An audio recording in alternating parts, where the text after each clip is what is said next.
On July 11, 2026, the Mayon volcano produced its highest daily level of sulfur dioxide, SO2 emissions in 26 years, while locals viewing Mayon from Legacy City might not see any obvious visual signs of change at the volcano. Its geophysical data tells a different story. The sulfur dioxide measurement on July 11th was higher than at any point across more than a dozen of Mayon's prior eruptions, specifically being the highest since a major explosive eruption in March of 2000. Here's a brief overview of what that eruption did. As a reminder, sulfur dioxide at a volcano tends to but does not always indicate that magma is present at shallow depths, with larger quantities of this gas generally indicating a larger volume of magma. Normally, rapid decreases or increases in sulfur dioxide emissions occurring alongside an increase in volcanic earthquakes can signal that the conditions for a volcanic plug to form are ripe in the case of the latter,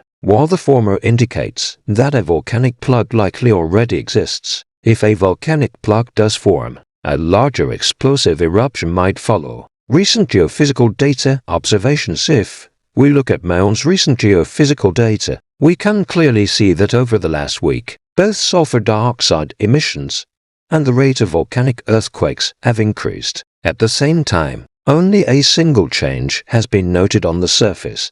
Its summit Strombolian-style eruptions have seemingly become 50% to 100% larger than they were beforehand. These eruptions have also seemingly become more frequent, effusing more lava simultaneously. Yet, there has not been a rapid increase in ground deformation that might signal the buildup of pressure from a plug. So, what exactly is occurring at Mayon, and might a major eruption soon follow? My personal interpretation, while the following is unproven and purely my opinion, this is what I believe is occurring at Mayon. I interpret that stress is building up on a section of the magma conduit, but not specifically due to a plug having formed. Instead, a new, more mafic batch of magma has recently risen into Mayon's magma conduit. This is potentially linked, albeit with only circumstantial evidence, to an increased rate of earthquakes along the faults to its east. This rise of new magma would explain the sudden jump in observed sulfur dioxide emissions.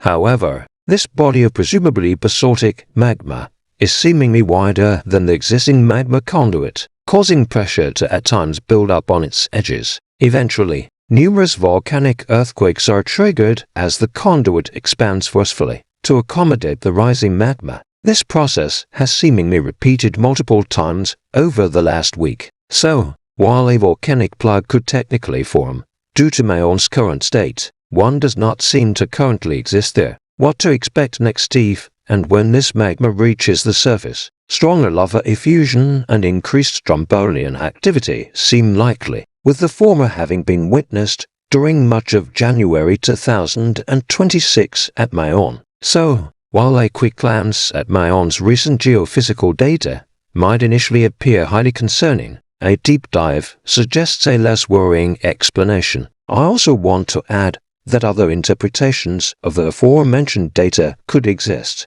Additionally, a long-term uptick in sulfur dioxide emissions appears to have been occurring at Mayon since one of its larger pyroclastic flows was observed on May 13, 2026. The rate of rockfall events, which generally signals the rate of lava effusion, has also declined somewhat during this time span, suggesting a month-by-month decrease in the rate of erupting basaltic andesite lava per second. 3 lobes of lava have been emplaced so far by Mayon's now 8-month-old eruption, which I have outlined as shown here. Stay tuned for more updates. As a final note, I would like to thank this channel's patrons on Patreon and channel members on YouTube for supporting my work.